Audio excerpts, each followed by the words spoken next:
asam amino, ikatan peptida, dan protein. Yang pertama adalah asam amino. Apa itu asam amino? Asam amino adalah monomer penyusun protein yang berupa senyawa dengan gugus karboksil dan gugus amina.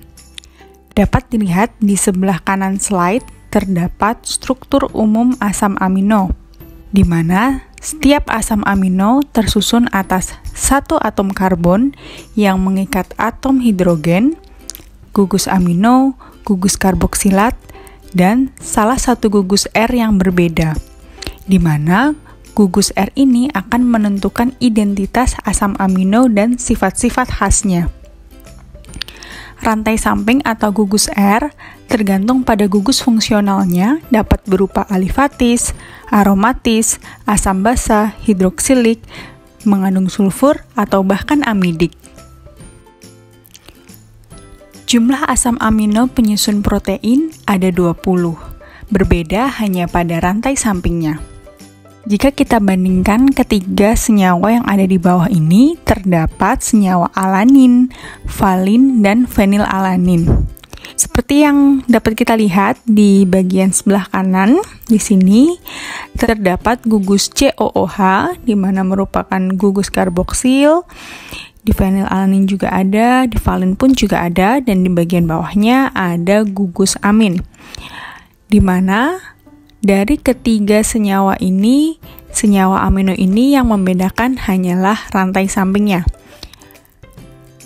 Pada senyawa alanin, rantai sampingnya berupa metil. Pada senyawa valin berupa etil.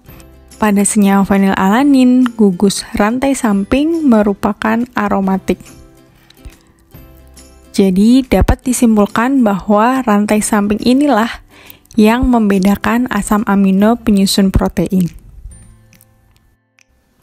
Pengelompokan asam amino dapat dibagi berdasarkan rantai samping dan berdasarkan kemampuan tubuh dalam mensintesis.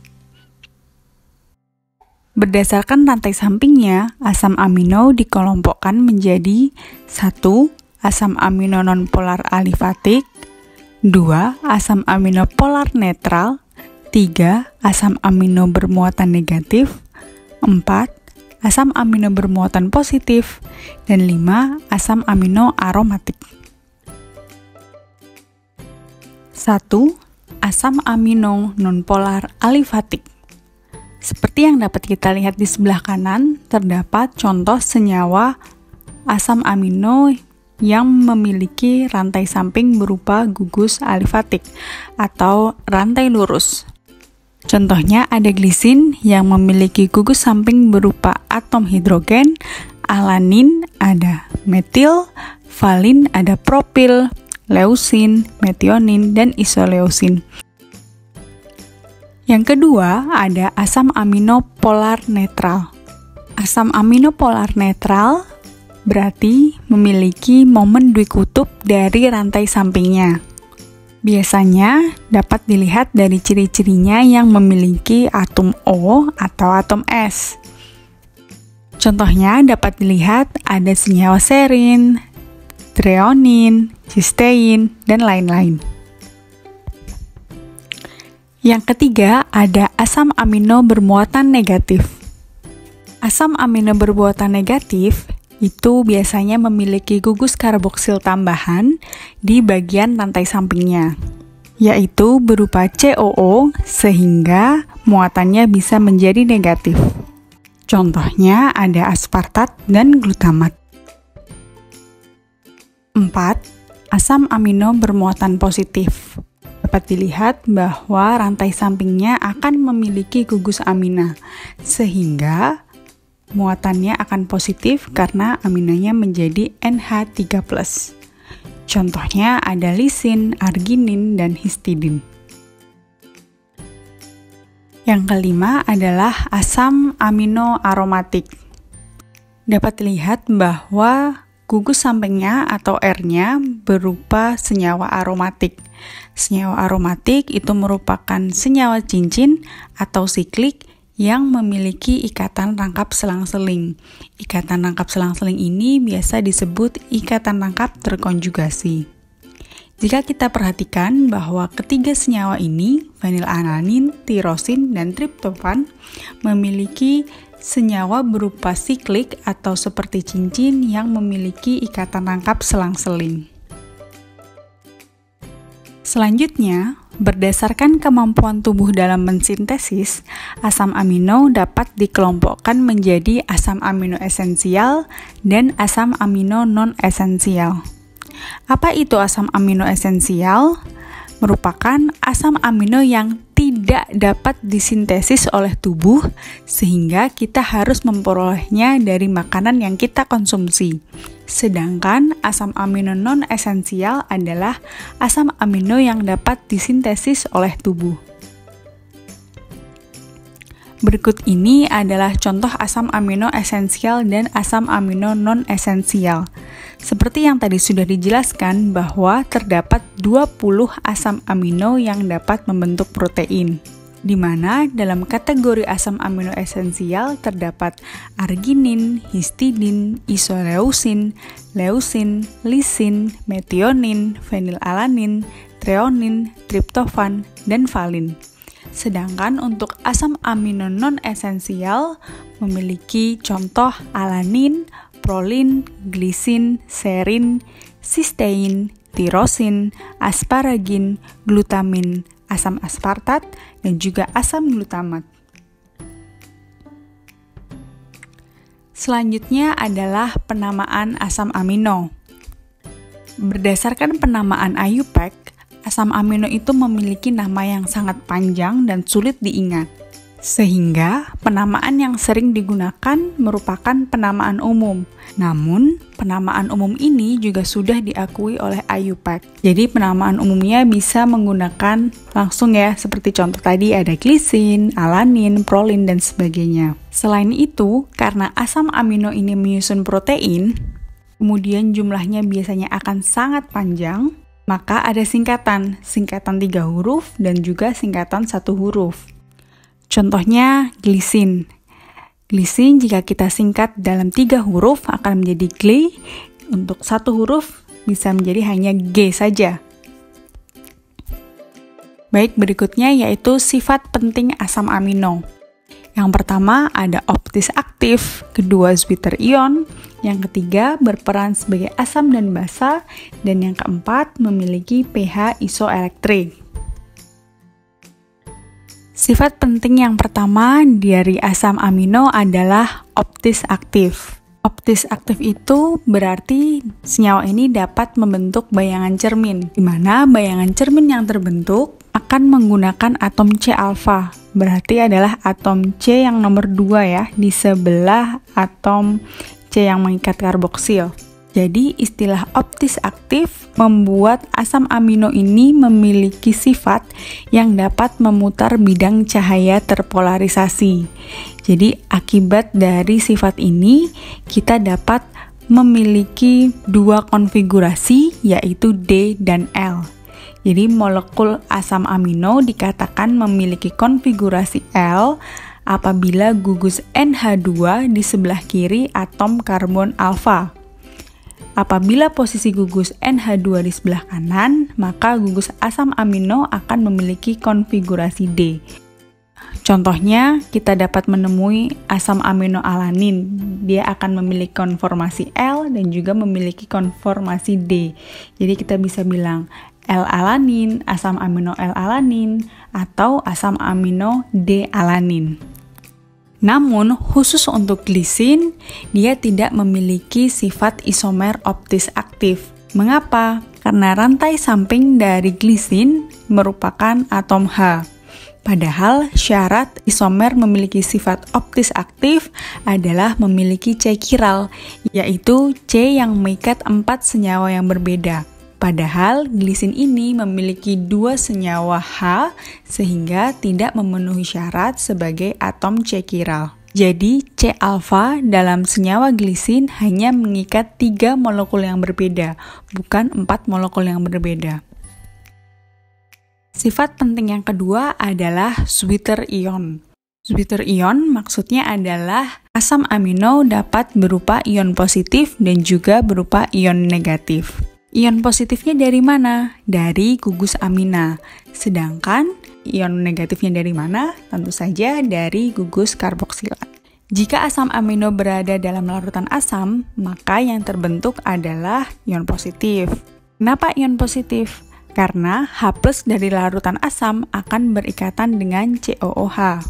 Sehingga awalnya COO- menjadi COOH, sedangkan NH3+-nya tidak mengalami perubahan. Sehingga yang tersisa hanya NH3+-nya, makanya menjadi ion positif. Sebaliknya, jika asam amino berada dalam larutan basa, maka asam amino tersebut akan berbentuk ion negatif. Karena ion OH- dari larutan basa akan menarik 1H+ dari NH3+. Akibatnya, dari NH3+ akan berubah menjadi NH2. Sedangkan COO- tetap, sehingga muatannya akan menjadi negatif. Kemudian, sifat yang ketiga bisa berperan sebagai asam dan basa. Ini sama seperti Zwitter ion yang sudah dijelaskan tadi, bahwa akan ada pengaruh dari larutan asam maupun basa. Dan yang terakhir, yang keempat adalah memiliki pH isoelektrik, di mana asam amino berada dalam keseimbangan antara bermuatan positif dan negatif. Selanjutnya adalah peptida. Peptida adalah molekul yang dihasilkan dari gabungan 2 atau lebih asam amino yang dihubungkan dengan ikatan peptida. Biasanya berat molekulnya kurang dari 10.000 Dalton. Ikatan peptida. Ikatan peptida adalah ikatan kovalen antara gugus karboksil dan gugus amina dari 2 asam amino. Nah, berikut ini adalah bagaimana pembentukan ikatan peptida itu bisa terjadi. Seperti yang kita tahu, ikatan peptida ini merupakan ikatan yang akan terjadi antara 2 asam amino. Dapat kita lihat bahwa di gambar ini terdapat 2 asam amino.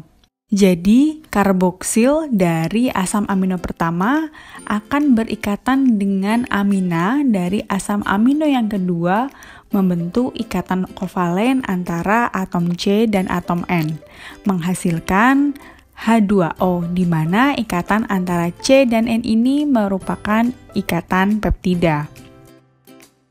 Apabila tersusun dari 2 asam amino, maka dikatakan sebagai dipeptida. Jika terdapat 3 asam amino, dapat dikatakan sebagai tripeptida. Jika 4 asam amino disebut tetrapeptida, dan 5 asam amino disebut pentapeptida, dan seterusnya. Penamaan peptida. Jika kita memiliki 1 amino saja, kita bisa sebut atau kita bisa katakan itu sebagai glisin, alanin, dan seterusnya. Jika kita memiliki 2 atau lebih asam amino, maka penamaannya akan berbeda lagi. Berikut ini adalah contoh dari pentapeptida, di mana senyawa ini memiliki 5 asam amino yang berikatan. Di sebelah kiri merupakan ujung N yang berasal dari gugus amina, dan di sebelah yang paling kanan merupakan ujung C atau yang berasal dari gugus karboksil. Nah, penamaan asam amino ini akan diurutkan dari ujung N ke ujung C, bukan sebaliknya. Misalnya ini terdiri dari 5 asam amino. Ada serin, glisin, tirosin, alanin, dan leusin. Maka penamaan peptidanya akan menjadi seril, glisil, tirosinil, alanil, leusin. Asam amino yang di awal penamaannya akan diubah menjadi L. Misalnya seril diganti menjadi seril. Glisin menjadi glisil, tirosin menjadi tirosinil, dan alanin menjadi alanil. Sedangkan di bagian terakhir yaitu asam amino leusin, dia akan tetap. Leusin akan menggunakan nama yang sebenarnya. Kemudian untuk fungsi peptida itu ada banyak sekali ya. Di sini kita akan mengambil contoh hormon dan toksin atau beracun. Contohnya ada insulin, dia akan memicu sel untuk menggunakan glukosa sebagai bahan bakar sel. Kemudian contoh yang kedua dari hormon adalah glukagon, di mana cara kerjanya adalah kebalikan dari insulin. Contoh yang ketiga adalah bradikinin, di mana bradikinin juga merupakan hormon yang tersusun dari 9 asam amino. Kemudian ada juga peptida yang bertindak sebagai racun atau toksin, yang biasanya juga dikenal sebagai bioaktif peptida. Bisa digunakan untuk membunuh organisme penyerang seperti bakteri, jamur, dan virus. Protein. Protein adalah senyawa makromolekul yang tersusun atas asam amino yang dihubungkan dengan ikatan peptida. Biasanya memiliki berat molekul lebih dari 10.000 Dalton. Pada dasarnya, peptida dan protein itu sama, namun hanya berbeda pada berat molekulnya saja. Peptida itu tidak selalu protein, namun protein itu pasti terbentuk dari berbagai macam peptida. Protein ada yang disebut protein hewani, yaitu berasal dari hewan. Contohnya ada susu, ada telur.